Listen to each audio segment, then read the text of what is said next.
All right. Greetings and salutations.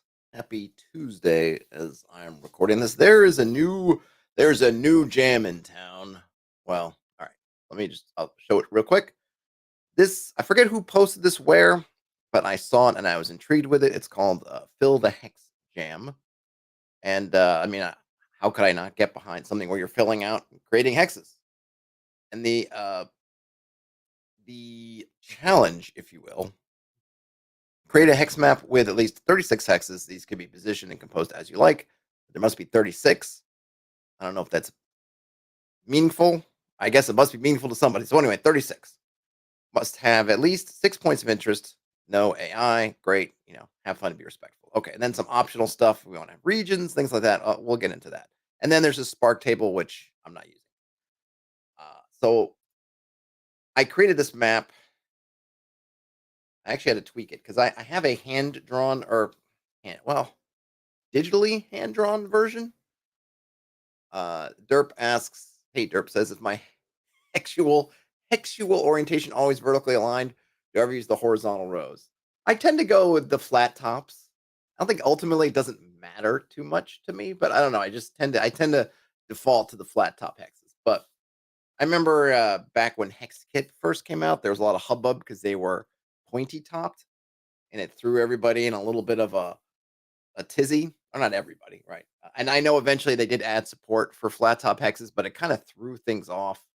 I remember, we just actually what the Cecil Howe, I think is his name, who was behind it. He kind of fell to face the earth, unfortunately. So hopefully you're doing well wherever you are, Cecil. But I remember talking to him on a Discord or forum way back when, and him sort of being frustrated with people being frustrated at the pointy tops, but that how the flat tops messed around with how they were doing graphics. Anyhow, I'm fine with either one. I will not throw something out if they go pointy tops, but my natural inclination, I guess, would be flat top. Uh, so I had digitally hand drawn a map, and then which is what I might use when I actually submit to the jam. But I wanted to get something that was a little bit easier to manage, and so I'm in Worldographer, Hexographer 2.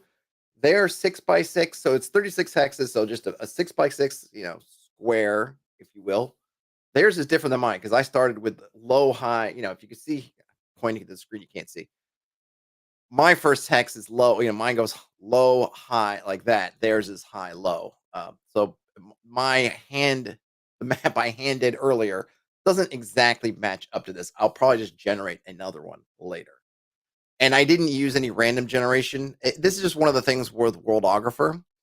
It's not the best tool for a map at such a small scale. If you try to generate a map in a 6 by 6 like this, first of all, you have to start at the kingdom level, which is what I'm at. You can't drill down, and there's province, kingdom, continent, world. I think in terms of layers, each one getting wider scale. World obviously being kind of planetary size. Then down.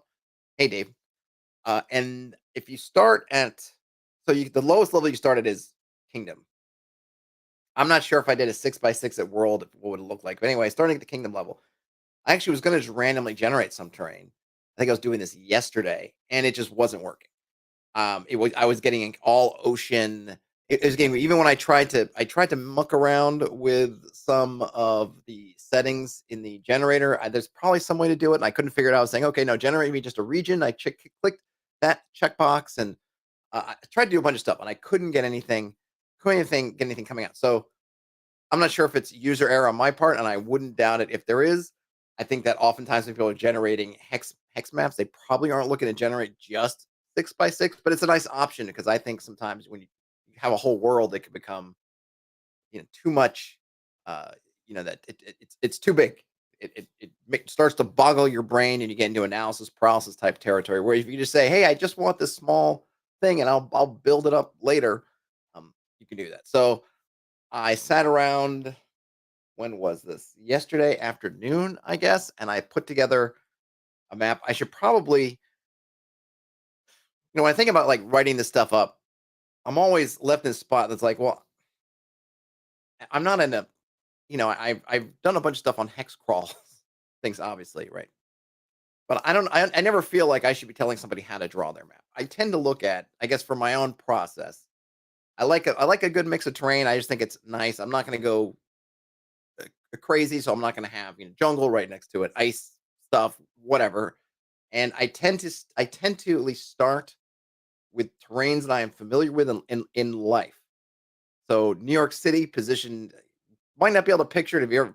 I wouldn't even say if you. It's not if you've never been to New York City. I was going to say if you've never been in New York City, you probably can't picture it, but that's probably not true because New York City. If you've just been in New York City and not been to the greater area around New York City, you probably don't. Maybe don't have an appreciation for what the terrain is like. So New York City is basically at the mouth of the Hudson River and a couple of other smaller rivers that all kind of come together around the Isle of Manhattan and Long Island. And then once you get kind of up into the Hudson Valley, there's lots of hills leading towards kind of the Appalachians and all the stuff, but hills and things like that. So that tends to be what I think about first. So that's usually where I start. Like, okay, woods, lots of hills. If you follow the Hudson, right, kind of going up, sort of following it up northwards and elevation wise, kind of into Canada, essentially. That's what I think of. So my terrain tends to, if I'm starting locations, that's where I tend to think about. And it helps me because I'm not to say that I'm an expert in this kind of terrain at all, not at all, but at least I have images in my brain because I've gone on. I'm not a hiker, but I like to go on. My family will go on day hikes, things like that. Or day hikes is probably even too strong. We're kind of hour, 2 hour, 3 hour hikes, 3, 4, 5, 6 miles round trip kind of thing, mostly in that 3 mile, maybe 4 mile area. But this is the kind of terrain that I see a lot of. So it helps me out. So I can, if I'm thinking about this type of landscape, I tend to be able to come think of something that I I want or something that will work. And then what I go from there is I like rivers. I like to throw some mountains in the mix. If I have mountains in the mix, I feel like I have to have hills. I'm not quite in the. I mean, I suppose I could, remember the hex maps, they're all abstractions anyway, but I tend to think of a mountain hex as being more kind of you're in the mountains now, as opposed to foothills mountains. So I tend to use, and I might even change some of these out for these plain hills ones, because I think when I decided for this one, I was going to stick dead simple with my terrain. I wasn't going to get super in the weeds and say like, oh, these hills are forested. I probably put notes in there, but I think of these as kind of forested hills until you get more into the mountains, which is more rock. There might be valleys with stuff in it, but more rock and stuff. So I think hills into mountains. I like to throw a river in there because a river is a good border. Especially if it's a larger river, that's unless there's an easy way to cross it somewhere that you can have a good excuse for at least why animal type creatures, nasty ones might not be, you can have your settled areas on one side of a river and then more uh, unsettled wild stuff on the other side because the river is a kind of a nice barrier. It's not going to absolutely stop anything. It's certainly not going to stop a dragon or anything like that. But a lot of other stuff is going to kind of keep it. Things are kind of naturally going to kind of stay to one side of the river or the other. So I like to kind of mix those in, and I like to have some woods. I like to throw in some kind of swampy, wetlands type areas, and so I will often end up with some configuration that's kind of like this in some way. A river runs through it, and this way I also tend to look at, well, where are the towns going to be or the villages, whatever they're going to probably be on that river. That's kind of where I'm at. Let's see. Dave says they use hills like foothills and mountains as mountains. Dave says forest next to mountains are obviously forested foothills unless you draw in a cliff face. Yeah, yep. There are many ways to do it.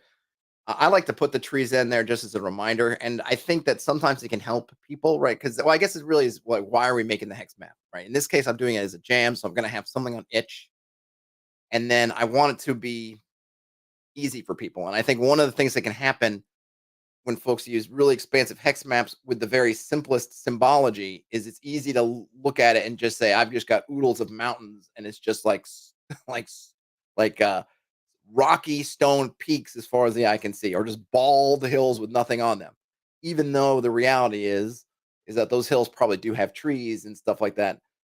Also, for something like worldographer, if I, if I could change these, but then I like the right now the color differentiations is good. Just makes everything stand out a little bit more. Whereas the ones with trees in them, things start to blur together, and it's like you have this huge forest. I'm kind of thinking regionally because I do want to have some regions that I'll probably break these forests up into kind of a north and south sort of thing. These two swampy areas. Um, Now, originally, I had already thrown in some settlements and things, but I wanted to give these hex stocking. So I've been kind of fiddling around with some hex stocking tables, and I just been sort of just hadn't really tested them in any great degree. So one of the other things I wanted to do is use this challenge today, and in particular, this working on this jam to see what how these hex stocking things come up with. Do they come up good, bad, ugly? How do they how do they look? Um, so I'm going to probably do that too. I'm not sure what I'll use yet as far as symbols. And I now I do know how to do the notes, adding and editing notes. So I got that. I can click on those. So I feel like I've got a good basis. So I have just to give a quick overview of how this hex stocking part's going to work. This I know my face covers it up a little bit, but this is a supply subtable. So we have the main tables right here, D66 table. I messed around a bunch, different things. I'm not sure this will be what it is finally, but that's why I'm testing it, right? So I get a chance to test and see what it looks like. And then depending on what you roll here, you potentially roll on these subtables. And hopefully between all of this, you get something. Now it's not necessarily a final something, but hopefully be enough that we'll see what it does with the map, first of all. Because right now this is and it might be interesting. And this is the thing I was going to think about, but I'm not there yet. Does terrain does not affect the hex stocking. So there's something in the mountains has just as much chance of happening as something in the forest. That might be good. If we get a village in the mountains, certainly there are villages and mountains and fortifications. That just prompts us for interesting things. On the other hand, it might also be good to skew the table one way or another, right? Grasslands or riverlands, maybe we would call that. Maybe we want to say, oh yeah, those have a high chance of having your villages and things on it because the river network, maybe we just don't need the table to do that. And we could just say, like, oh, yeah, there's going to be village here, village basically dotting this whole thing, or not. In my original version of the map, the south side of the river was kind of the more settled area, at least up to the forest. So this grasslands, bordering the swamp area was kind of the fortified, the settled parts. But we'll see what we get. We'll see what we get. Let's see here. So I'm going to use, you can't see it. I don't have maybe at one point I'm going to try to get set up so I can have, a dice cam, but I don't have a dice cam. You're just going to have to trust me on these dice. I have a blue die and a green die. I'll go with the blue as tens, green as ones, at least for the D66 roll. And I'm just going to start in the corner, up in the mountains, 0.0. And we'll see what we get. I got, what did I say? Blue was 10, so that's 53. 53 gives us a clue. All right. Oh, and I got to roll for what a clue is. So some of these, I might need some more symbols. What am I going to use for a clue? I need like a question mark. I'm just going to put something temporary until I can figure out what I really want. Are there other?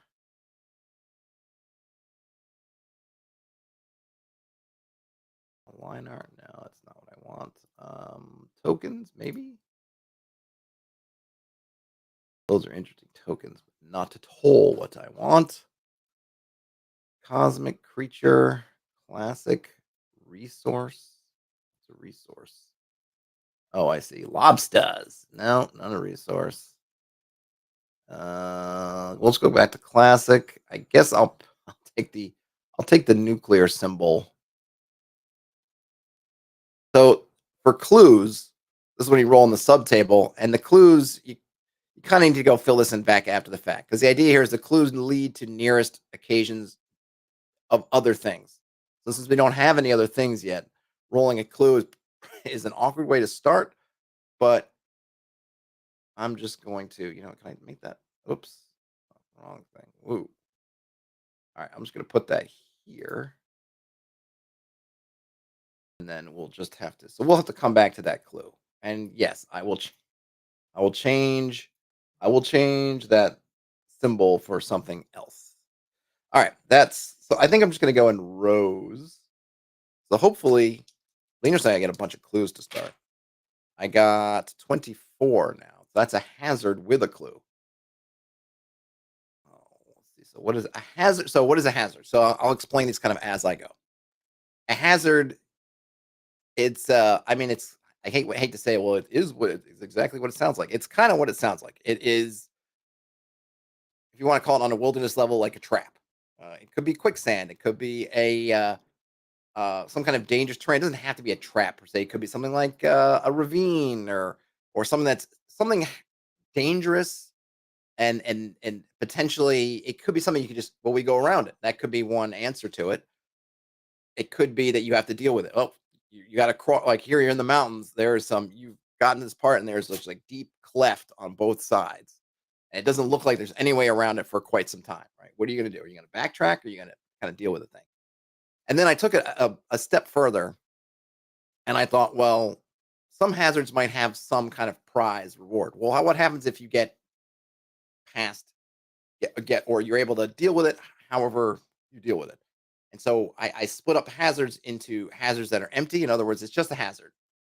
The glory you get for crossing it is, that's all the glory you get, or that's it. Yeah, yeah, yeah, yeah, you did it. That's it. Or, I mean, whatever you want to hand them, make some experience points, whatever it is. But there's no prize for doing it. Getting across was its own reward. Could be that the hazard is preventing you from getting some kind of supply being like a water source, fuel. I put grove, for like finding berries and things like that, or game. Like there's things you can hunt. There's, you get over there and there's like, there you see on the other side of this thing, you can see there's a herd of deer. Oh, you could hunt those and you could refill your food stocks, but you got to get over the ravine first. Or, oh, look, there are these, a whole thing of these, looking at these, like, berries over there. Up, but you got to get past the quicksand first. So that would be, so you have hazards that are just a hazard.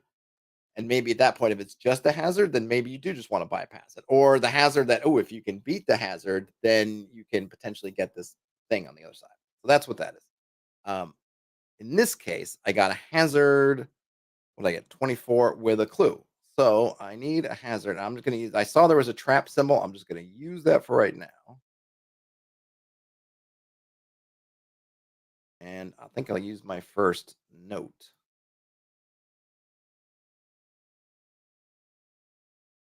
Just to say this is a hazard that has a clue.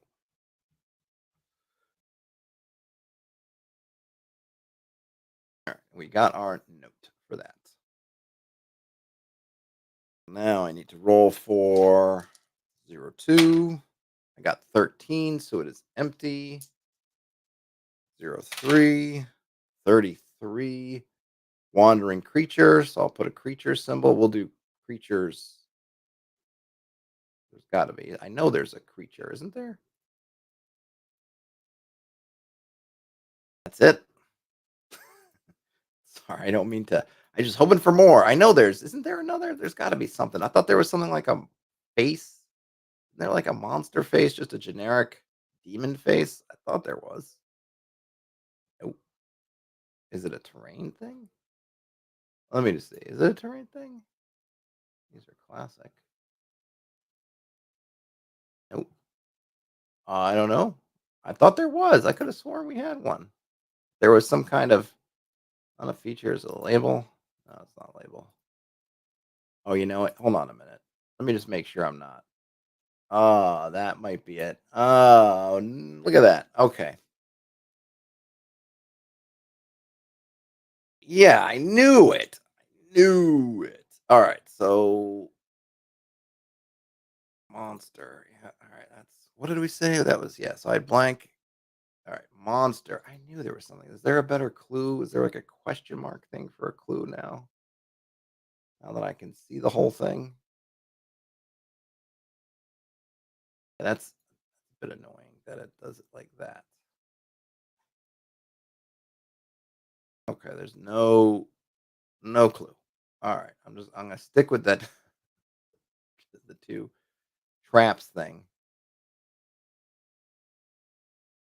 Is that a hole? All right. All right, we'll stick with that. On to 0, 4. We've got 11, so it's empty. 0, 5.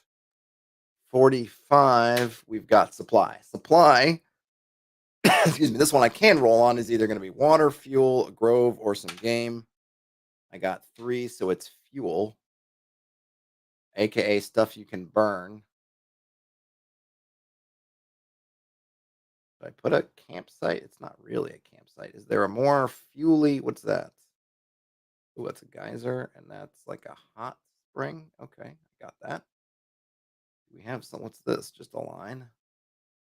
Waterfall. Okay, this 3 dots. Triangle. Symbol X. I don't know that any of those speak to me as being what's that? Battle site? Shipwreck. Okay. Is there anything more seem kinda uh no. Nope, nope, no. Let's do bones? No. Oh, cross, yeah, no.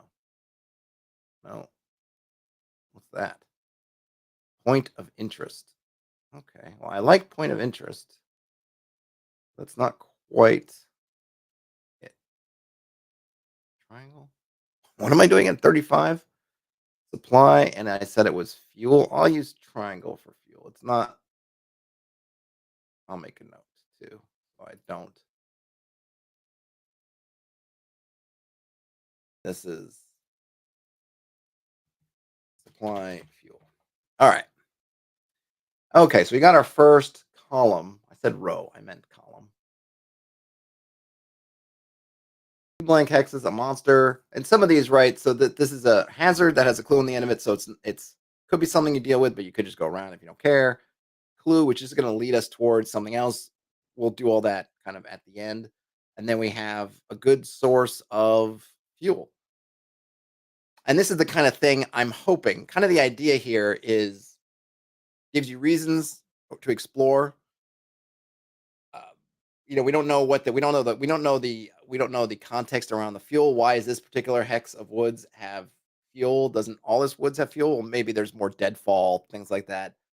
If we come if say in one of these neighboring hexes, there's a habitation of some sort, something else, and maybe makes sense that they've got fuel stuff gathered. Anyway, whatever the reasons, we're not trying to figure that out. But we are trying to say is, let's say if you were camping over here, finding fuel, or if you're playing a game, or in your campaign, your party is carrying around bundles of wood for cooking fires and for campfires and all that stuff, then this is somewhere that will be particularly abundant for that purpose. Doesn't mean there's nothing in these other ones, but here is a point, a place of particular abundance if they find it. It's kind of what that means. Now we're at let's go to column 2.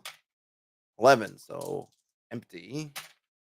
31 is a wandering creature. And wandering creature is basically there's not a lair there. It's not where the creature lives specifically, but it is a lair. Or sorry, it is there is a creature there, but doesn't necessarily live there. Now, I think that's one thing. I don't have lairs on here. I have habitations and I have dungeons, but I don't have a lair per se. Oh, we'll see how that works. I might add one in specifically. Maybe I won't. And so the wandering creature is not that in these other hexes that don't get that you don't have a wandering creature, but literally like there is a creature here. It just doesn't live there permanently. 25 is another wandering creature. So the next one is 36. No, 63. I'm reading that backwards. 63 is a habitation. So let's roll to see what kind of habitation we get. For an isolated village. Intriguing. What is that? Camp. We have just a village. What's that? Fort. Town. Village. I don't like the way that village looks. Do we have another village? Do we have another village? Another camp, military camp. What about like that? All right, I'll use what's that? Yeah, I'll use this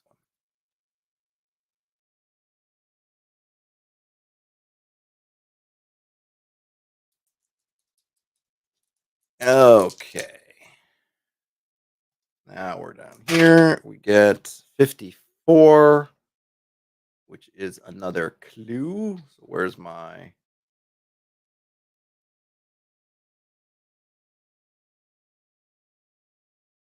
Hey, Terrence. And then finally we get 24, which is a hazard with a clue. What did I say I was using hazard? Oh, that trappy thing. Okay. And this I will make another note. A hazard with a clue. Hazard with a clue. All right. So now we are 1/3 of the way through. 2-0. I got 14. That's empty. 1. 45 is supply. Let's roll to see what kind of supply. 6 game. I like there was a symbol for game, but it was not there. It was under where was it? It was creature. What does the game look like?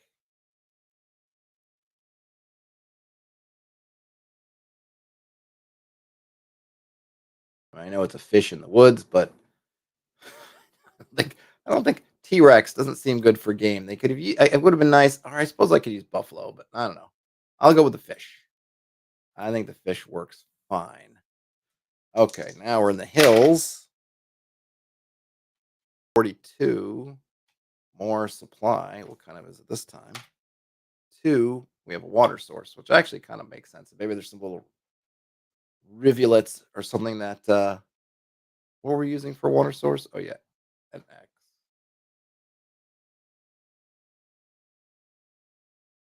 Let's make that note. Supply. Maybe there's a nice, pure spring of water up in those them thar hills.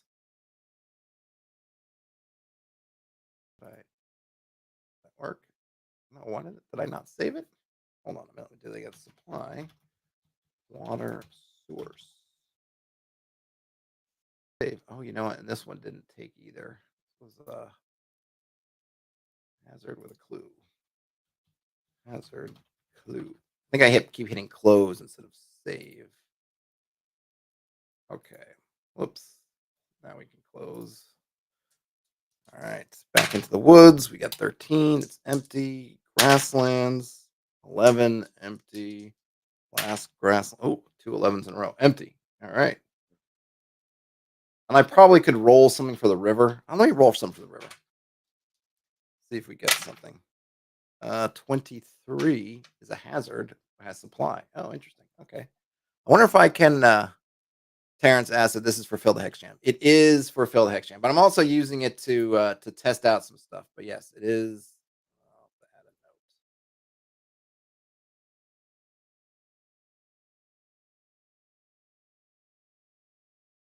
I am going to use this for Fill the Hex Jam. Yes, but I'm also using it to kind of test drive some hex stocking stuff. Column 3. 15 empty. Woods. 25. Wandering critter. Next up, 31. Also wandering critter. The woods are dangerous. Well, not necessarily. We don't. I mean, we're using a monster. I'm using a monster symbol, but this doesn't have to be all have to be hostiles. And I'm not making any. I'm not making no differentiation yet between, let's say, some kind of fairy creatures or elves or dwarves or orcs or minotaurs or uh basilisks. I'm just rolling things up right now. 50. So we could do. We probably do the wandering creatures after? 52. Where's 52? Supply. Okay. Go. What kind of supply are we getting here? 2 more water. So this is maybe it's a good spot for water. Nice clean water makes sense, I suppose. I'll add something in here, though. It feels like I don't supply water source is right there. So it feels like, do I need to say that there's a water source? But maybe there's some other pools and things in here, right? We're kind of right by. This is something where I might go. I'll draw it in there now because we see right here that there's kind of a we see a pattern. We had water source up here, water source here. We have the main river, but let's I feel like there's a little bit of inspirazione going on here, right? Where we got these things. So let's go ahead and add that in because I'm going to make it a. I was using 10 for the main rivers. Let's use 5 here, and let's just draw. I think I have. I don't have it clipped right to the what I want. Where's the clipping? Clipping. Only above terrain, square, round. There we go. Snap points. Okay. Clip.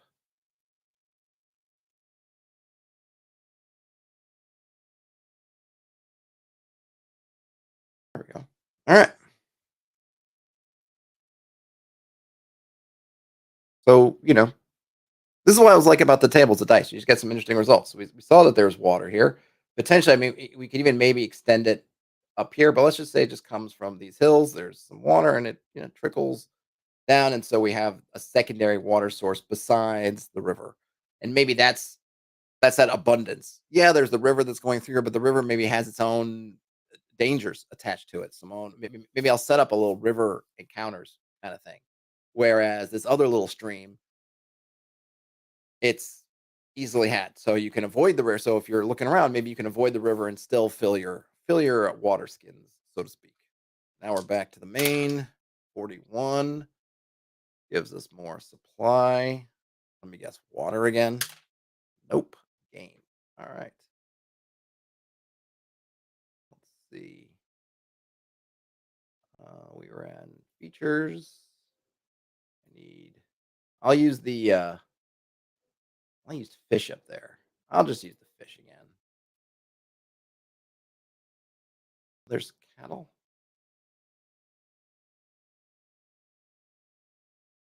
All right. Dave says the water comes from a spring. Yeah, that's how I have it, Dave. I have the water originating in some kind of spring up here in these hills, and it comes down and then joins the main river right at the swampy area. And then 13, which is going to be empty. So that's it for we're half. Oh no, we're more than halfway done. Only 2 left, and then we could start kind of getting into the mix a bit, or drilling down, I guess, however you want to call it. All right, now we're back at the top. We've got 61 clue. I'm using the nuclear symbol. Probably not the best choice, but that's what I picked because I couldn't see those other symbols. I'll check the clues at the end afterwards. We got 15, so it's empty. 46 is another clue. Notice I'm not getting, I think I have 1 habitation, I think, so far. Empty. 21. Hazard. That makes sense that there's a hazard here, but it's totally makes sense. With the, let's see. Just a hazard. Nothing good here.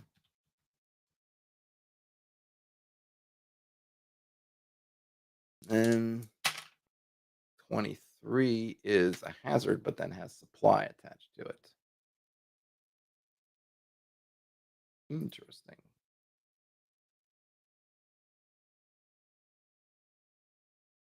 Oh yeah, let me roll for the supply. What kind of supply do we have?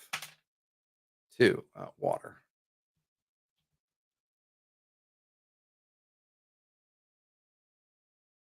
So maybe there's another, maybe there's some of the little rivulet comes off.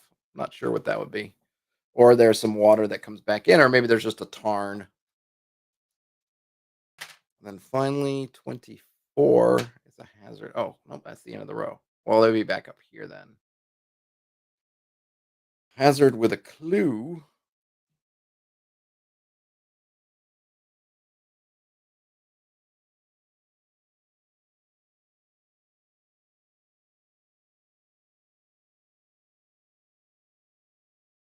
Okay, now next 61.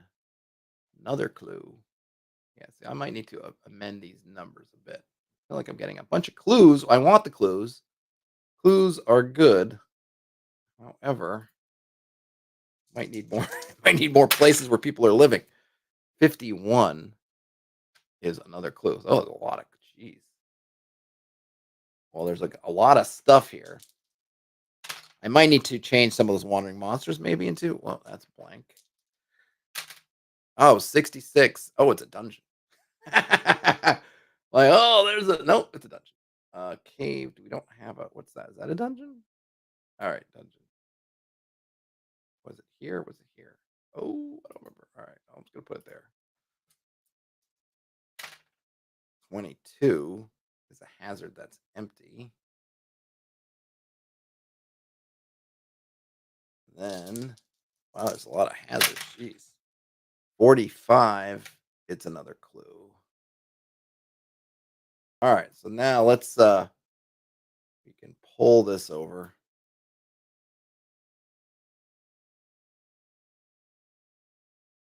We got a lot of stuff here, but I'm saying but.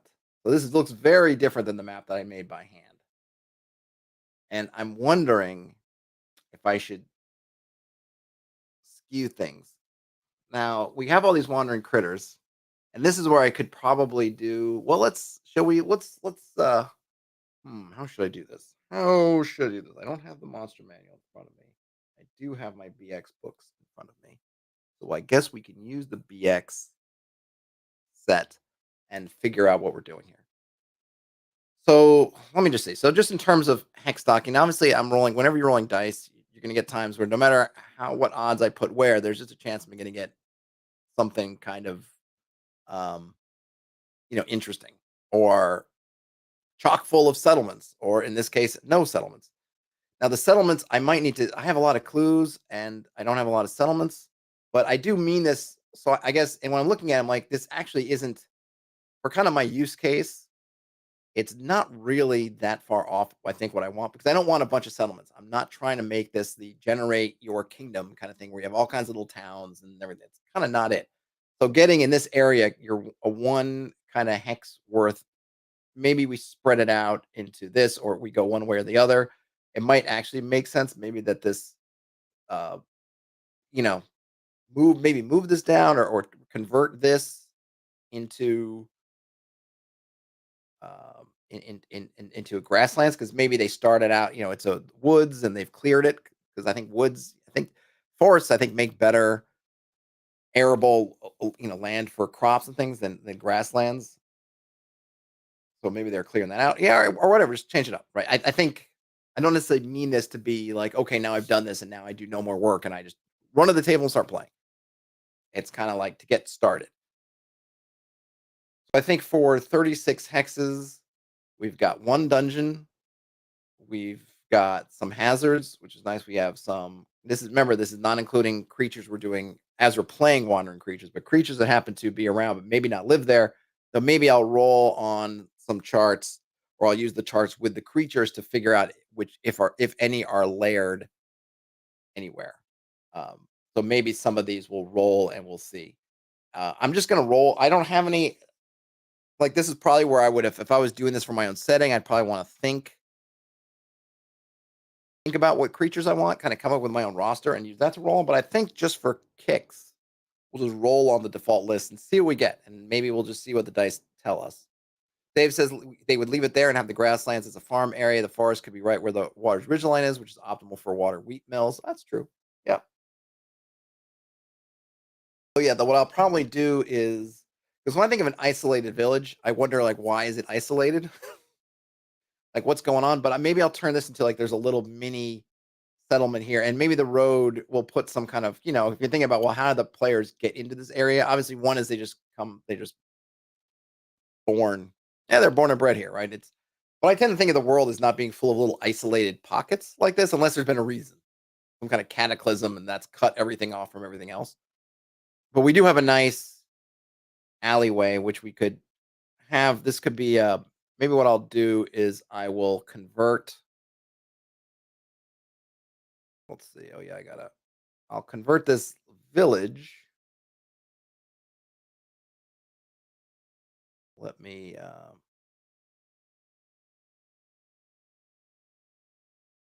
no. Yeah.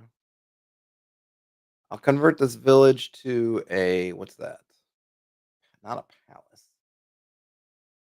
not a cathedral. How about just a castle? Castle, and then we'll put there, and then we will add a road. 30 is way too big.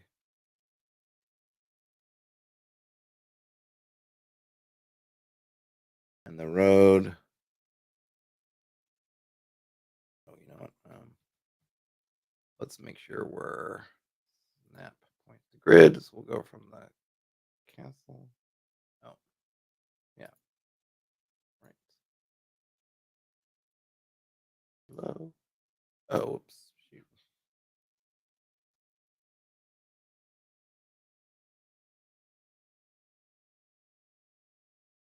And we'll do something like that. Right. Right. Oh, Dave's got some more notes. Players would need to go way down river to find a good crossing point because river water near mountains is usually fast and strong. That's a good point. And we do have a hazard here, so maybe there's I made a note anyway. Maybe this is rapids. Rapids, but there's fish. Right, so maybe we could say there's rapids here. I'll put it here. Rapids. But maybe that we have some seasonal migration of salmon type fish upstream. There we go. Good call. So now we got a little element here. So we have now I don't know if salmon generally go up into bogs. Maybe that doesn't make sense, but they don't have to be the spawning grounds. I mean, you can think about maybe there are some spawning grounds in the swamps. I don't know if there are fish that spawn in wetlands. There probably are. It just sounds weird to me, but I'm sure there are plenty of fish that use wetlands to spawn in. Could look them up if we cared. Um, there we go. So we have a road that leads up into this castle. We put I'm putting this icon in here more to be to Dave's point of there's village or hamlets here that are full of this is doing the farming and whatnot. And you can't really have so one of the reasons I talk about like an isolated village is I don't know why I'm using air quotes there. Is I feel strongly this idea that you can't really have if the place is really dangerous, you can't just have a village that's just hanging out there and has no protection. So if I see a village like that, that's just like there's no walls, there's no castle, there's none of this protection, and the world is kind of really dangerous. I'm thinking, like what kind of weird village of the damned situations going here? Like what kind of deal with the devil or with whatever have they made to hang around? In this case, that's not really my I guess I'm just not vibing on that for that particular village. And plus it's the only settlement here, and we need somewhere that I mean, I feel like we could go with like, yeah, there's just this weird village here and you got to figure it out. But I like having some kind of, I don't know. I think I want to have one kind of strong point, maybe that the party can run to if everything goes horribly wrong. So we'll put that there. But it would be interesting to have just kind of like, oh yeah, there's this one weird village here and sort it out. Maybe it's actually that's more interesting. I don't know. Maybe I'll go back and I'm starting to talk myself into it, but we'll see. And I didn't mention it, but this is some cold at this point cappuccino for the working man. That's the end of it. So I'll be on to fresh, cool ice water now. Well, the ice is all gone. Okay. So we got that part somewhat sorted out. I'm sort of talking myself into my older village again. But we'll see. We'll see. Because I kind of think with the hex crawl, I suppose you could just like let it sit, but I kind of want to put, you know, like why would the party come here? What is there to do? Sort of thing. And I imagine weird village that's made deals with the devil, and not that they can't have things to do. I suppose they could. I don't know. I'll have to keep it up in the air. I'm trying to think about, well, what would the adventures kind of look like? Maybe be a really kind of off kilter thing to be like, oh yeah, the village itself, it's just in these woods and it seems to be doing fine, but there's got to have some kind of problem. Maybe as we sort out some of these other things, it'll suggest to us what the problems might be in this area or situations maybe that the party could get entangled into. Let me close this up a bit now and I can scroll. So I'm going to switch now. I've got my handy dandy folder. Dave says that trees in the area are great resources. Mountains tend to have minerals. Yeah, there's a lot of good reasons to put something here, provided you can keep it kind of clear. We don't have an idea who these evil looking wandering creatures are and whether they live here or whatnot. So, um, yeah, we don't know that. There's definitely a challenge there for just any kind of settled sort of domain to exist here. But there are certainly good reasons why they might want to be here.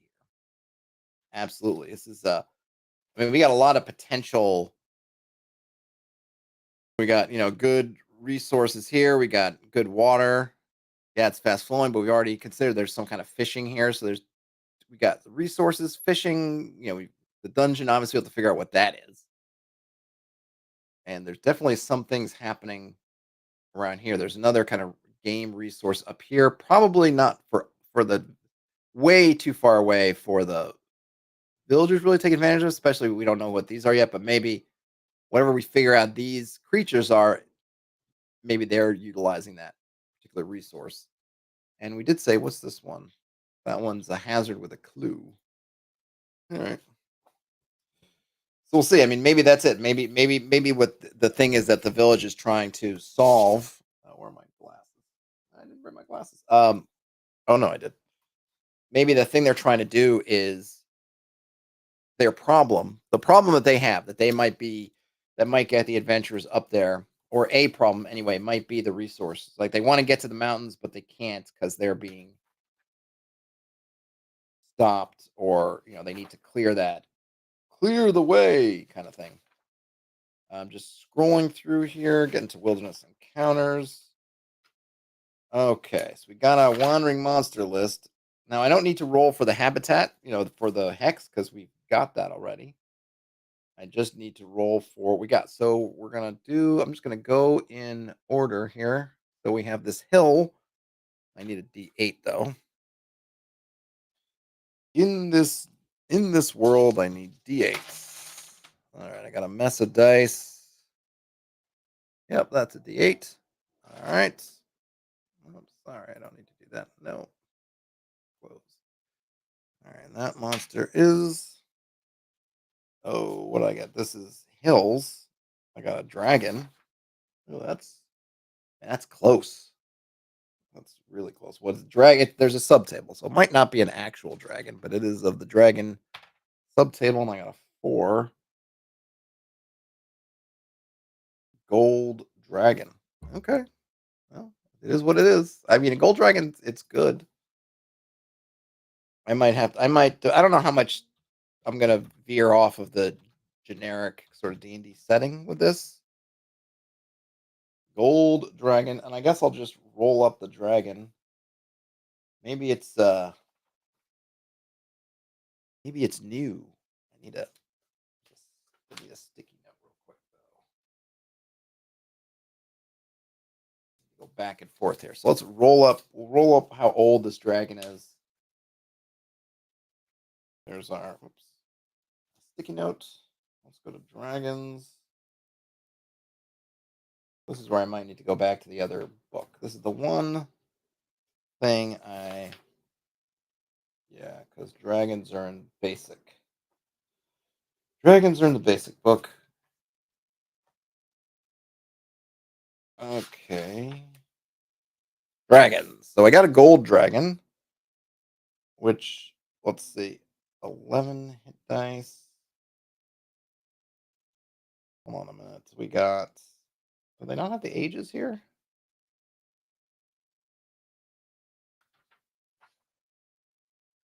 I thought they had the ages. Gold dragons always talk and use spells. They can also change their shape and often appear in the form of a human or animal. I know that's interesting. I want to know how big it is. Here they just assume they're kind of adult, which is that's just no fun. No fun. So I got to go to a secondary source. What's that? That's not the monster manual, is it? No, it's the Dungeon Master's Guide. Oh, but have no fear, for I believe I have Monsters and Treasure.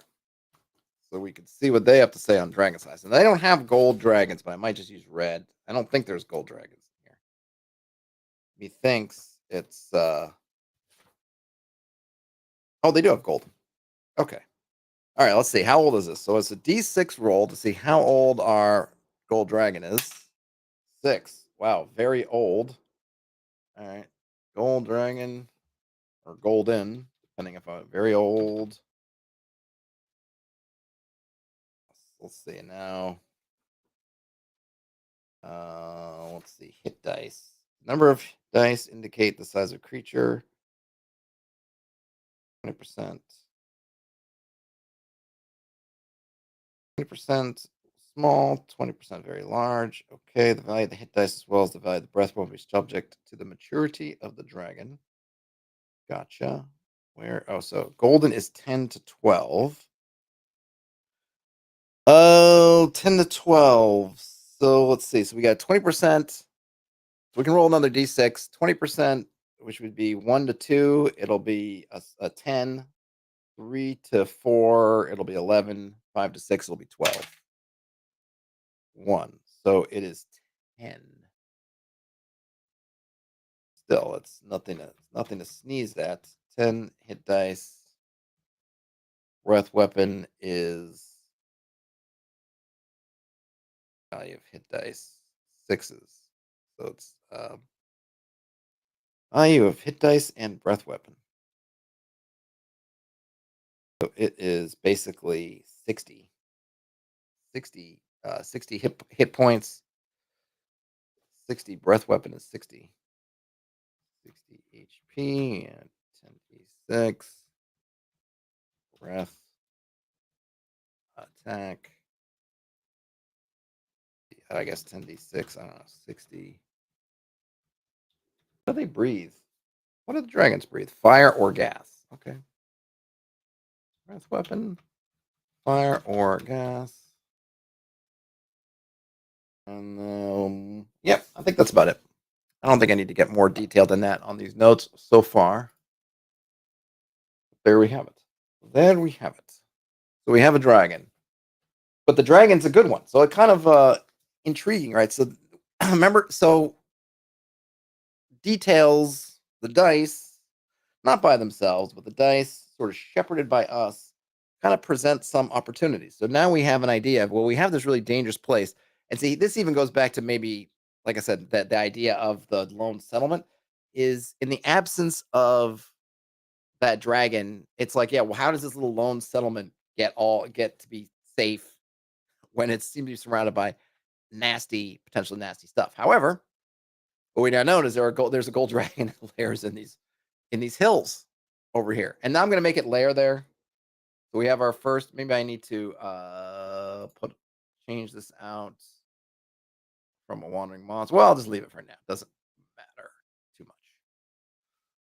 So now we know, well, maybe this is what's protecting it, is there's a gold dragon. And now it also presents some interesting options for what do we want the challenge to be like. What could be going wrong is if this village or this little domain under the protection of this gold dragon, is something happening with the gold dragon? Is there something that's causing the gold dragon's protection to wane?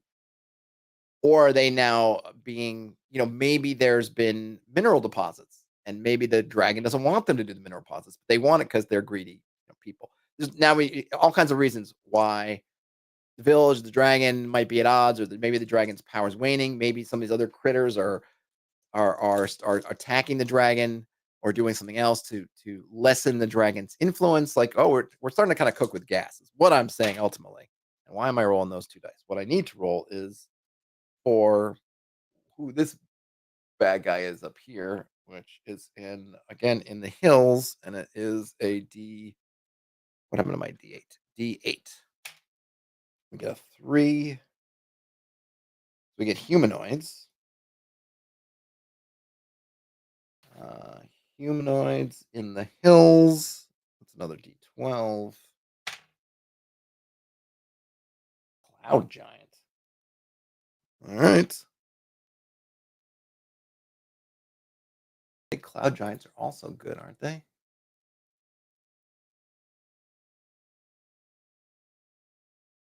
Am I thinking that? I might need to. Well, you know what? I'm not gonna go and edit these yet. He's like, that's something. This is a problem that I have. I'll start to want to tweak and edit stuff, and more I'm thinking, what? I need to let things develop first. Now let's see, are cloud giants here or are they in the other book? All right, cloud giants. These fierce giants have white or gray skin and hair. They wear pale robes, stand 20 feet tall. Cloud giants have keen eyes and a sharp sense of smell. Are they really relying on their smell? Maybe. They're rarely surprised. They may throw boulders 200 feet. They live in castles in the south. Their guards will be all right. So they got some hawks, some dire wolves. They hate to be disturbed, and let's see, they may block mountain passes to discourage trespassers.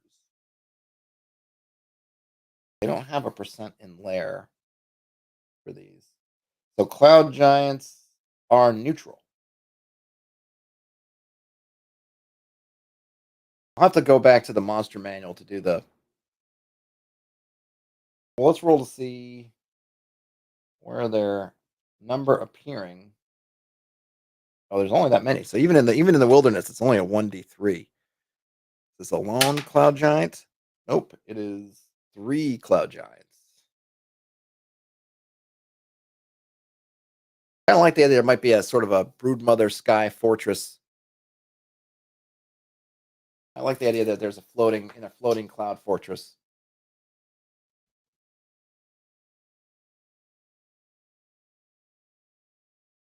Maybe it moves.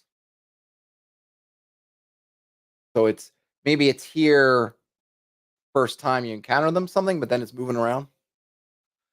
I like it. I like it a lot. That's that guy. Now we got another one. Now we're in the swamp. That's got to be good news, right? Maybe. Oops, sorry, Bruce. I need like 3 tables. Actually, I don't, because I would just fill them with junk. I need to take care of the table that I have. I need a D8 again. In the swamps, 3 again. So humanoids. And then what if we got a different kind of giant? 5. Lizard men. Lizard men. Lizard men. Are lizard men in the basic book? I would think they might be. Survey says spiders, shriekers, shrews, normal humans, lizard men. Yes, they are. Number appearing 6 to 36. All right, let's make our note.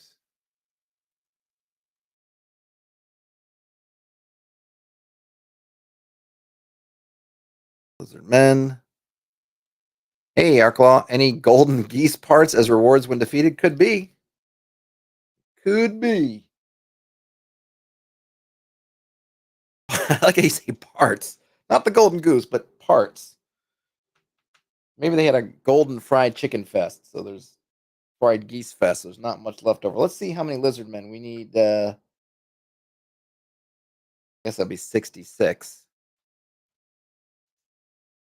Got 4. Well, I rolled all fours almost. Well, not quite. Let's see. 4, 8, 12, 14. Wow. 18, 22. So we have 22 lizard men. I'm going to say that's a lair situation. I feel like that's a lot. Maybe there's a village.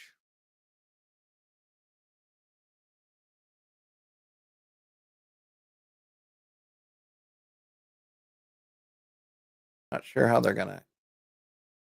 Not sure how they're going to. Oh yeah, Dave says only if you can find a way in the castle. That's true. Their castle's floating. It's definitely a neat situation, right? We'll get down there. I mean, maybe not today, but we'll, down the line, we'll figure out, well, what do these guys want? What are they doing? Are they looking for something? Is there like, but just we're getting these pieces on the board. We're getting pieces on the board. So now we can think about almost in terms of factions because we have cloud giants, powerful creatures, gold dragon, a very old gold dragon, powerful creatures. So these are going to be kind of factional. Do the lizard men, do they revere the dragon? Maybe. It kind of makes sense that they would. So that kind of makes sense. The cloud giants floating around. Maybe they're new. We don't know what they want. They're neutral, so they don't. I mean, even if they were all lawful, they might not see eye to eye, kind of thing. Are lizard men are also neutral. But yes, it's definitely an interesting phenomenon, right? That the cloud giants are one of those challenges, just getting on board. Do they have to be invited on board? Maybe they'd be captured and brought on board. If the giants ever get down off the cloud thing, how do they get up? Might the party sneak up there, or just kind of how and just what the giants are doing to the landscape. So that was them. That's it for there. Now we got these guys in the woods. I need a D. It's a D8, right? Is that what we said? D8. Where's my D8? I want my other D8. No, that's a D10. There's the D8. Okay. So going back here, I lose my sheet again. Keep trying to save my space. I'm losing my space.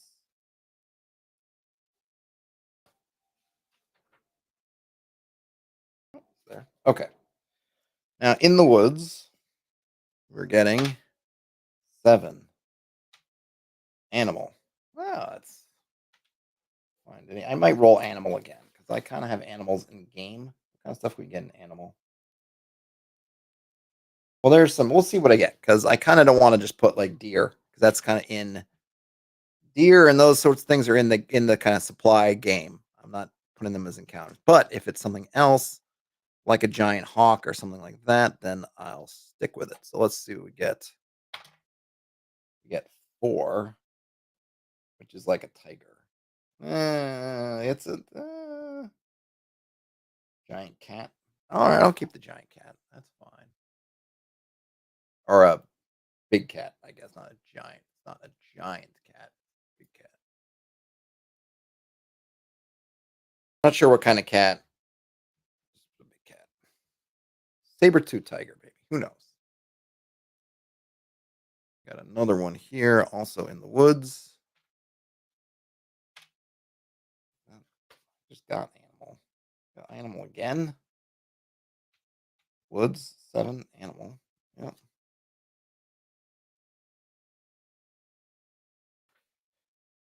Okay, what is going on? 10.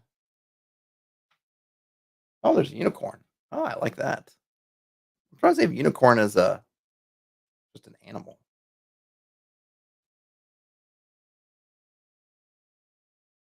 Cool. I'm down with the unicorn. Taryn says air whale mounts, the obvious solution. Only to find now they got to find an air whale. All right, and that's it for monsters.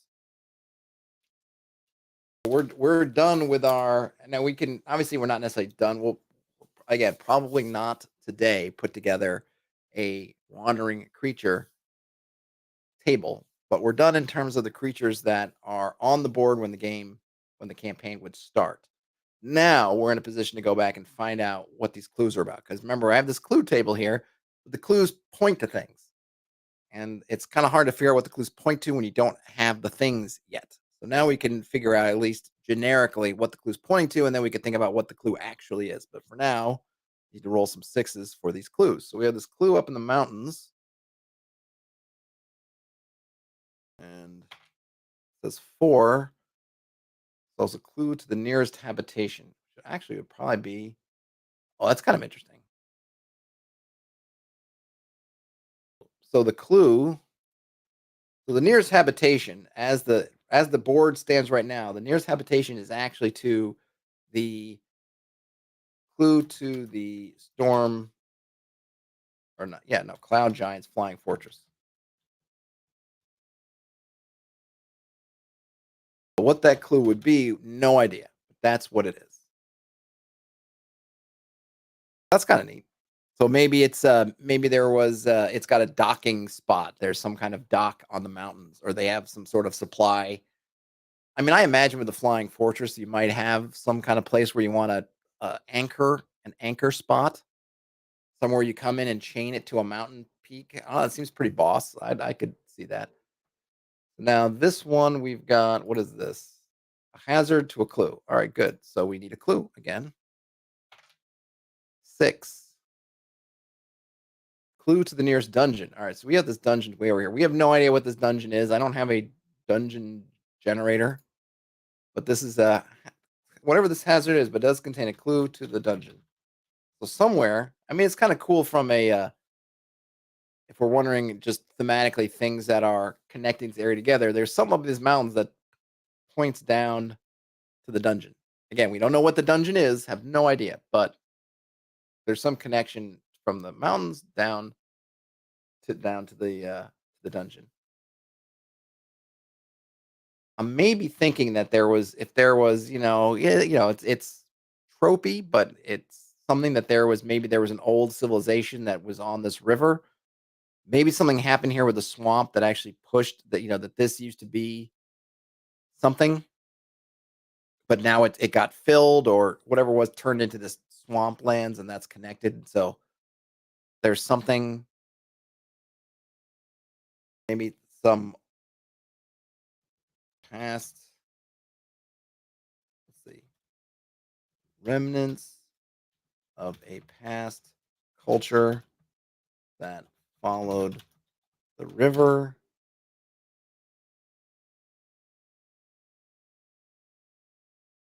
Um, monument with a pictograph that shows the location of dungeon. Something like that.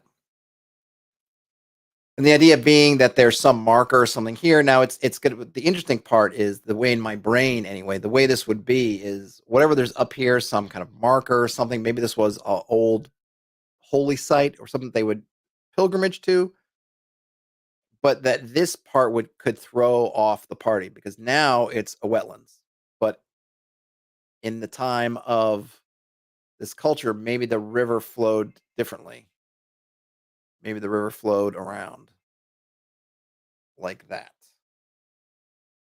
And so you'd get kind of a different look, but it's like, oh, got to kind of figure it out. So that's that clue. We had the monster here. We had, what was the note here? Oh, just that it's fuel.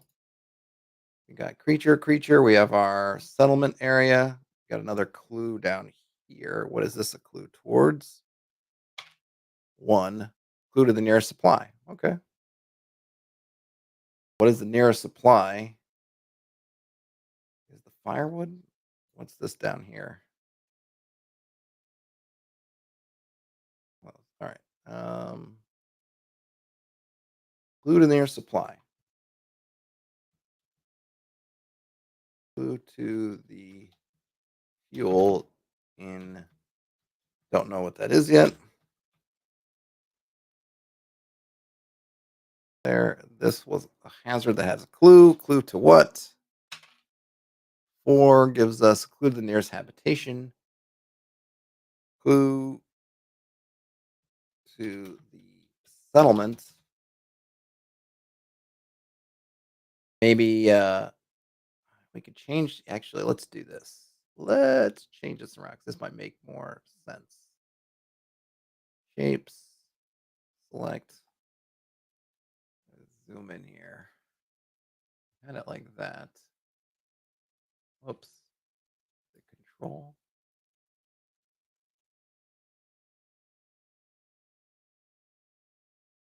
There we go. Change the shape of the road. So maybe there's something here. There used to be something here. We don't know what that hazard is yet, but if you were to come in, let's say you were coming in through the woods, there might be something trail or something that might lead, maybe an old road that might take you. Whoops. No. No. Get off. Okay. Bum bum bum bum. That was that. We got the supply. That's what was the oh, oops. What was this note? Just a kind of water source. Yep, water source. Supply. Sponsor. Here we got clue. Clue for you. All right, what is this going to? What's that? 3.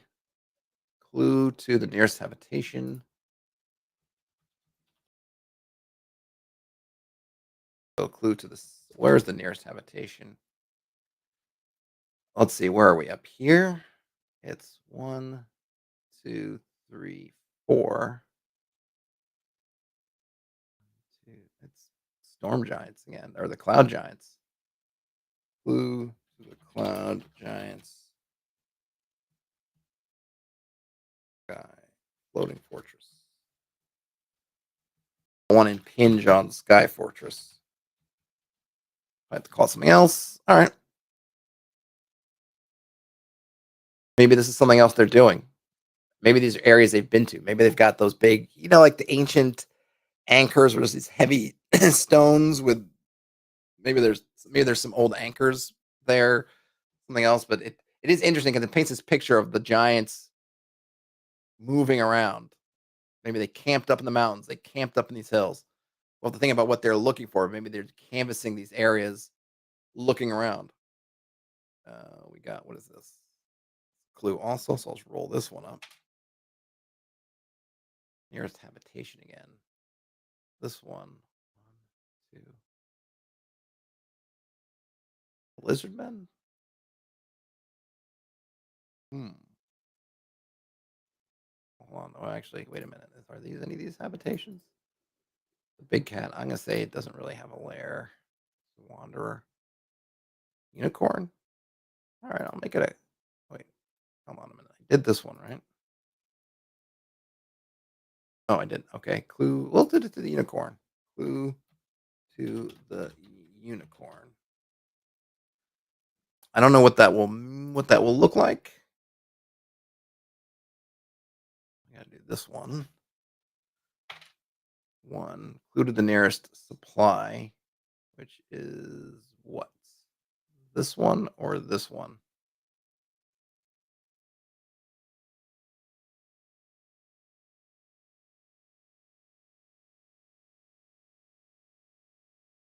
What other supplies is there? That's the big cat. That's unicorn. What other supply is there? Is there any supply down there? No, empty. Nothing. Nothing. What's that? Nope. I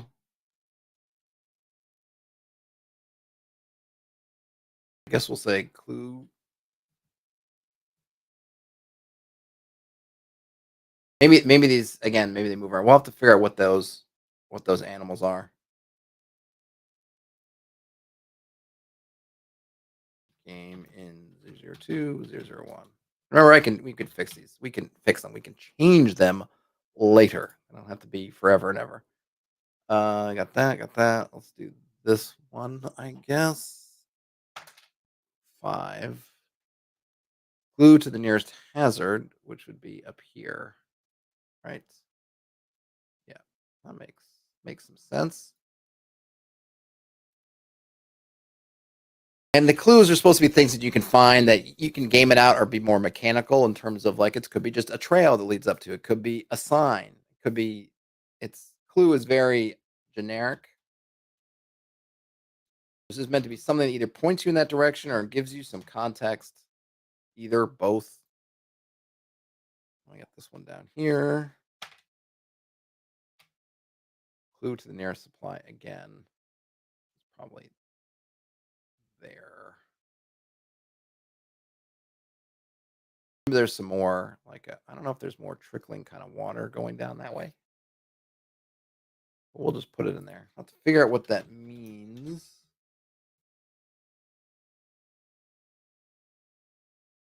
And 3. Maybe there's just barely amounts of water, but it's kind of the water will sort of lead you on a path, like trickle, trickle, trickle, trickle, trickle, trickle. Maybe even, well, you know what? I'll just draw it in there. Why not? I say, why not? So let's move this over. It is suggested, and I'm just going to take that suggestion. 40 to be 5. Too big. Okay. Line. I want you to map to points. We'll just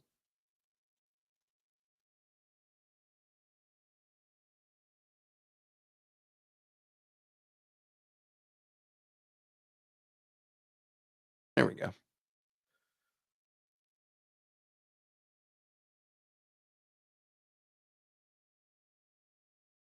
All right to me. So these things are not, I like how these things kind of suggest some more things about the landscapes. Now the landscape feels a little bit more varied. We've got a couple. We got the main river. We got these little rivers that kind of come together. And maybe this is where there's another, like a little lake or something, where these things kind of pool up a bit and then flow on. We get some nice suggestions. Now I don't have something to determine. Do we have any? I don't know what a good dungeon. I hesitate. That's an empty hazard, I think. Oh, here we have one more clue. So let's do this clue first before I go on 5. Clue to the nearest hazard, which would be this. Is what? No. Clicking on something. Hazard with a water source. So this would be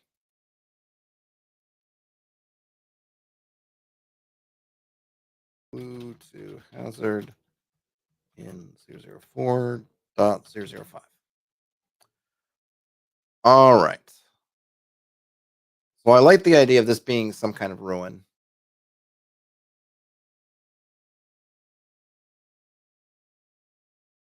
Put that in there, but we don't know what kind of ruin we got going here. I'm gonna roll for the animals for my 2 kind of game as in game animals. I might need to roll it a couple times because giant hawks and wolves do not qualify here. I just want,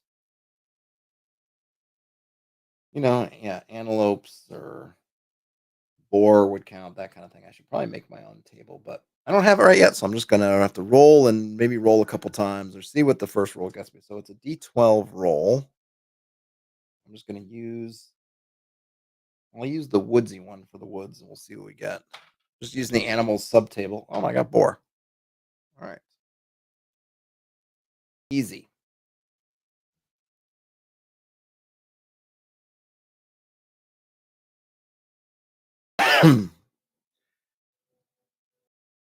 Hey, JT. Yes, I did add the jam to the Discord. My Discord, that is. Yeah, so people can find it because I'm going to. So I have the Discord and the forums, and no one's actually asked me that yet, like what the thing's going to be. So I'm a forums person in kind of in my heart. I always like a good forum. The forum I own, I control. It's my server. I pay for it. My server, my installation, all that stuff. Nothing can happen to the forums unless something happens to me. Discord, on the other hand, I know people like it. I like it. I float around Discord a lot. It's great for conversations. I find it not very helpful for things that you want threaded. Now I know they add support for threads and they add support for kind of forum like stuff. I find it's very clunky. I think Discord's going through this thing that I think a lot of software goes through, where it wants to be everything to everyone. And it started off with kind of a very simple mandate, which was basically we want something to be able to replace Slack for doing kind of game centered conversations and do voice kind of stuff. Great. And then it's kept adding on and adding. I don't find that stuff works very well. I find and Discord searchability I find very difficult. And then of course, who knows what happens with Discord? Discord could sell and say, "Oh, we're selling all our stuff for AI research or whatever else." They could do something horrible. Something gonna anything can happen with Discord. I don't own it. I'm there by the largesse of Discord as a whole. So for all those reasons, if you want to share stuff and you want it to be kind of internet searchable, you want to kind of have some sort of permanence. Obviously, I can't guarantee forever permanence, but someone could always take a forum page and throw it in the internet archives and then achieve as close to permanence as you're going to get without saving onto PDFs. So I'd recommend if you want to do stuff and you want it to be kind of have that kind of permanence, then post it to the forums. And that's what's always going to be my first when I'm doing something really content wise. First place I'm going to put it is I'm going to put it up on the forums. For more conversational purposes, Discord's fine. And I do have a channel on the Discord that's called Forums, and that's where I just have a bot that comes in and just posts forums stuff, kind of just to for the visibility kind of purposes of it. But I still understand, and kind of part of the reason why I finally made the Discord is people ask me about it, and it is kind of a conversational place. There's a you don't need to obviously if you're on Discord, which most people are on some kind of Discords already, the barrier to entry of joining the Discord is very low as opposed to like, oh, I got to make an account and do all that blah blah blah. I get it. In terms of things like these jams, I'll post to the forums first, and then I'll probably post something on the Discord, probably pointing to the forums like, look, here's where the substantive stuff is. Because the other thing with Discord is if you're going to write out something longer, it tends to not work very well. The forum's a much better spot for that stuff, but I'll probably do like cross posting or whatever else. Dave asked if I can link to the forums and think yes, I will. I usually have it in the show notes, but I was in a hurry to get this going, so I did not yet.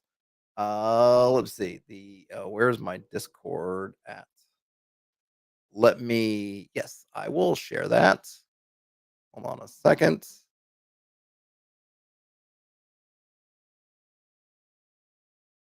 Copy link. All right, I will post.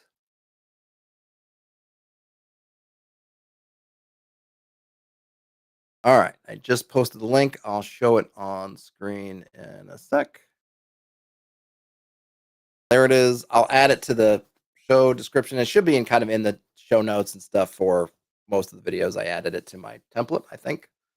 If not, I'm going to go back and add it. It's in the chat. And then the forums. Go right here. Oh no, somebody died. Ugh. Maybe I can spell my own naming. Forums.hexpress is the forums. Like I said, the forums, if you want to have a source of truth, that's going to be it. Because I like Discord, and I'm not suggesting Discord's going to go through any horrible things. Just don't know. And I just can't trust it. Can't trust it. Like you can't trust Reddit, right? And if you stuck around, I'm off of Reddit, and sometimes I will follow a link, and it'll take me back to Reddit, and I see interesting conversations going on, but then I read about stuff like Reddit is going for an IPO, and they've said that they're going to make some deal to sell all their data that's on Reddit for AI research. I think like, hey, you know what? Good thing I'm not on there. Yeah, Dave, I got to put those. I do have to update my YouTube links. Yes, Dave, thanks for reminding me to do that.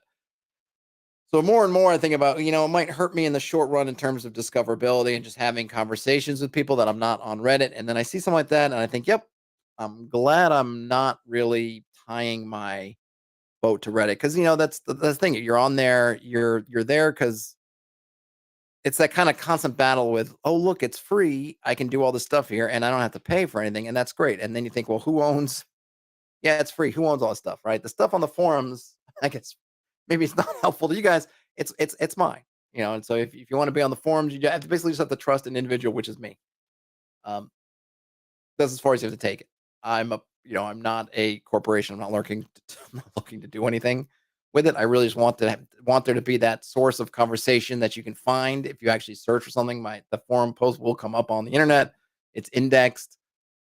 Again, you could capture it using the web archive or anything like that. It's there. Discord, great for conversation. Ultimately, Discord. I don't know what the language is and how it works, but presumably you can't trust that you own the stuff on Discord. You can only trust really Discord owns the stuff on Discord, and who knows what they'll do with that going forward. But I use it all the time, and I don't have a problem with it. But in terms of like long term idea storage and things, I just find it doesn't work. Um, didn't mean to, oh JT, it's all right. Didn't mean to derail. No problems. I something I actually probably I meant to really actually mention earlier and I didn't. So no worries on the derailing. The jam is the Fill the Hex Jam, which you can find. It's on the Discord. It's actually on the Discord and on the forums. It's right here. I posted about it. So wherever you go, either way you go, you'll find a link to it. I decided to do it. The submissions open in a couple days, 2 days and 24 hours. So basically 3 days. It's pretty simple, and you have a month, a bit more than a month and a couple of weeks, or a month and a week. Closes on the 15th. And I had these kind of hex stocking rules I've been working on. So I wanted to kind of give them a shot. And it seems like just from creating a hex crawl kind of thing, it seems like a pretty doable, especially if you're gonna. I want to keep it kind of short and sweet on the descriptions. I want to just give, I want to give stuff in there that you could use it and run with it. But for the dungeon, maybe I might, depending on what I do with it, I'll probably turn it into a ruin. Put some interesting stuff in there. I'm probably not going to draw it. I don't know if I'll do a whole dungeon map, or maybe I'll, if there's one particular structure, maybe I'll do that. But it's really more about giving kind of like a micro setting to somebody with some interesting options for things to do in the setting. And I think we've got a good basis. I think these are all these kind of somewhat point of interesty sort of things here that we've got, and I think it's a good mix. And haven't we can use the wandering, we can use the creatures we've generated to kind of start to fill out a wandering creature list. We've got these areas, the clues areas are parts where we can add stuff in there that doesn't really have a mechanical, well, the mechanical value is pointing parties towards different things. Whether they follow them or not, doesn't they don't have to, but it gives some different ideas of like, oh, this thing might lead towards this thing. Oh, there's like a little, like the interest here. Oh, there's this trickling stream. You could follow it down, you'll get down here. Depending on where the party starts from, or if they're lost or whatnot, there's the unicorn. I think is definitely going to be interesting because I feel like I feel like what it's setting up for is that there's going to be this kind of forest realm that's the unicorn's realm. So now we have kind of a little bit of a faction and kind of a culture there. Who works for the unicorn? Maybe I'll think about that, right? That'll make some sense. We have these lizard people here. I definitely think we have a gold dragon up here. I think the dragon certainly, however this area here works, it's look at the dragon. I think the lizard men working with the dragon are interesting. We have this kind of, what are the cloud giants doing floating around? Like that's their goal. And then we can start thinking about what are these different people, what are these different factions, if you will. What do these different factions want? What are they trying to do? I feel like the unicorn, it's mostly a preservation thing, right? She has her, or he. I don't know why I said she. I think I'm just thinking of the last unicorn movie. So think of it as a she. Doesn't have to be. What did the unicorn probably wants to preserve the forest? That maybe puts her at odds. Maybe she has the river as the natural border, the forest, but now maybe the people here are encroaching. They're kind of coming into conflict with the unicorn. Is the unicorn working? It has a good relationship with the lizard folk? Maybe not. What about the gold dragon? It would seem like that she does. Maybe the gold dragon had put some sort of kibosh on crossing the river, but now humans are sort of secretly crossing the river. So what does that kind of mean? Oh, we wanted to roll for an animal for down here, so let me roll for that animal. I got 5. We're now in the grasslands. Giant ferrets. That's not really a game animal. Antelope. That works.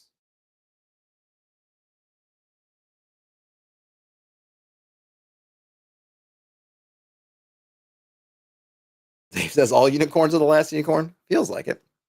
Terrence, you've never drawn a hex map before? Well, please, please, let's do it.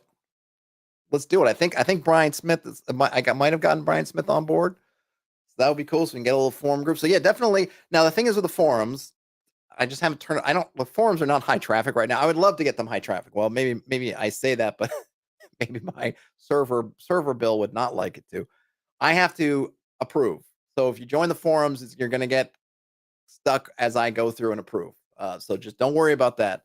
It's that part is a little bit not. It's not automated like Discord. It's still like I go and look at folks and approve them. So I would love for more folks to get involved on the forums, and maybe something like this jam will get folks um, more jazzed up. I'd love to talk about it. We'll just like conversationally on the Discord, and then people post their stuff on the forums. That would be like my perfect.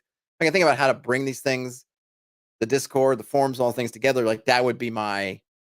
I think my what I would think would be the kind of the perfect balance, right? Is you post your big content pieces, whatever you want to share on the forums, and then we could talk about it on the Discord. We'll see how that works. Maybe we'll get there eventually. I know folks will do whatever works for them, but that would be if I had my druthers, I guess if I had to say. Evan says maybe the unicorn is willing to make an alliance with the lizard folk to stop the human encroachment. Absolutely. And that's kind of what I would like, right? Is you have this situation that's kind of I think about it not necessarily in the black and white kind of way, but just but if you think about the beginning of what's the word? Not the good, the bad, and the ugly. Not for a few dollars more. Oh, what's the other Western? The original kind of Clint spaghetti Western. A Fistful of Dollars comes into a village. The village has these two clans that are basically at a stalemate. They're at this impasse, and then Clint comes in, and his character kind of blows that open. Right, he's the dynamic thing that comes in and takes this stalemate and then blows it up. And that's how I like to think about scenarios for the party. The adventurers are like that Clint Eastwood. You don't know which side they're going to take, which side of the street they're going to walk. And maybe they'll do both, play both sides against the middle, do whatever they're going to do. But they're going to come in and kind of do. So we can think about once we kind of develop this up a little bit, is like, well, what is the situation that neither side, no side can really get an upper hand on the other. They've kind of got this uneasy, not that it's going to feel static, but just, it's a little, they're kind of stuck a little bit forward, one step forward, two steps back. Everyone's kind of doing this little jazz. And then the party comes in and boom, what does the party do to really throw the situation off kilter? And of course, in wonderful ways that only human players can do. So I like this idea that we have these kind of groups, and they're sort of, you got the cloud giants maybe, or this sort of X factor floating around. Maybe there's some interesting resource that they're looking for that maybe is hidden away somewhere. And so now it's like, well, you've got all these things in motion, and then the party comes in, and what does the party do? No one says Yojimbo. Yes, for the Japanese samurai version, we do have same thing, kind of Yojimbo. It's a very kind of samurai / Western kind of trope, which works well with the kind of D&D model in many ways. Dave says, when I'm making a world, I always assume war is the constant state of everything, and there are a few individuals that work very hard to keep the war at bay. Oh, it's like the war is about to happen. It's always at 11 o'clock on the doomsday, or 11:59. Yeah, it's a good way to look at it, right? There's something's brewing. It's not quite there, but then, the party's the lit match that you're tossing into the room full of TNT kind of thing. So I feel like we got some good things here. Evan says the unicorn does seem a little weak compared to a dragon and giants if going for competing interests. Well, Evan, that might be unicorn by the book, but our unicorn doesn't have to be by the book. I would be totally fine to either amp up the unicorn. The dragon might not be in a great situation depending on how we want to have dragons. I'm not necessarily thinking we have to go book level or whatever like BX says about dragons. It's a good starting point. But maybe our dragons would be more unique. Maybe our dragon needs to sleep, and it's in this kind of state where its power is waning. It still has influence, but it doesn't have as much power. Maybe the dragon's actually kind of playing a little bit of a little gamesmanship in that it needs to take its rest. Maybe it needs to rest to recharge. And so it's kind of fooling people right now because they think, oh my gosh, gold dragon, hold, let's not piss it off.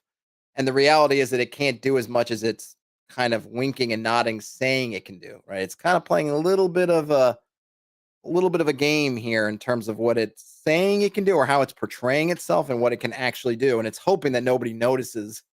And maybe it's trying to get to a better situation before it's like, no, really, I got to go to sleep. And they're going to notice I'm asleep. So I need to try to nail this down, get the paperwork signed and everything. Because when I go for my long nap, if they realize it, it's going to blow the whole thing up. Um, but we can definitely play with power levels. And it doesn't have to be just straight, like, combat power. We can give, the unicorn might have abilities to do things that maybe it can't stand up to the cloud giants if it just runs up into combat, but it can do things to the environment or do other things that make it formidable, even if combat wise it's not strong. There are lots of ways to do it. I'm not really worried about that. We can come up with advantage, disadvantage, and constraints to these different powers that put them in a situation where they have to kind of deal with each other in certain ways.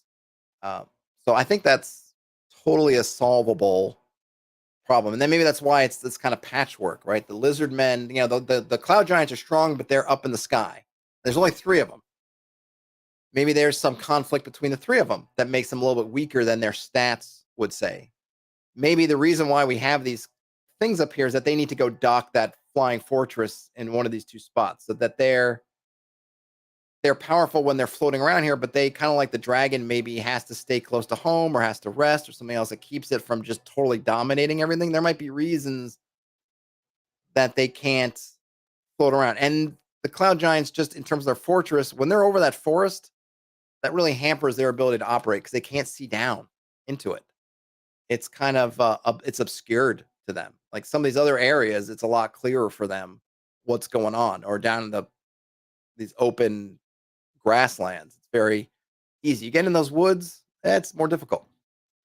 They got some problems. And again, we don't know, like we haven't figured out like what fuels their fortress. Do they need to go to one of these places and recharge sort of thing? Are they in the Teslas or the electric vehicles type things where they need to come back to these spots and refuel, recharge that constrains them in some interesting ways. Heck, does the unicorn have some weather magic that could make things really nasty for their flying fortress, which is sitting on top of cloud, so that if the unicorn were to do something with the weather, that could certainly put a damper in their cloud fun. Um, and then there's the dragon that could potentially fly up and do some nasty stuff also, and also has access to magic and flight.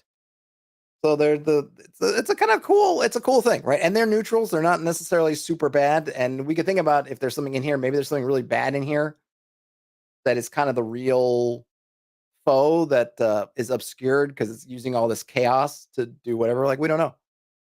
Interesting stuff. Interesting stuff. But all right, folks, this will do for now. And then we'll come back to this because I want to make this kind of a faster, not this, I mean, obviously been on the line here almost 2 and 3/4 hours, or 1 and 3/4 hours. But I don't want to try to draw it out too long. I'll probably do some work in the interim and get into place. I'll post this image at least. I don't know how to get stuff with the notes and stuff out, and I'm not really going to try, but I'll post this if folks want to just check it out or do whatever. I'll post it probably to the forums, and then it'll get thrown on Discord. But yeah, hopefully this will be something. Let me know if you're gonna do the jam. Um, Show up in the Discord. We can chit chat about it. But yeah, we'll call this part one of who knows how many, and we'll keep on trucking. But appreciate everyone hanging out and helping me go over this map. Like I said, I think we got a good basis. I feel like the hex stocking part of it went pretty well. Went pretty well, actually. I'm not sure if I feel like I need to change the numbers. We tweaked a few things, but even if it was just a solitary, and I might even change it back to just a solitary village, which is what we got from the actual hex stalker. I think that actually works just as well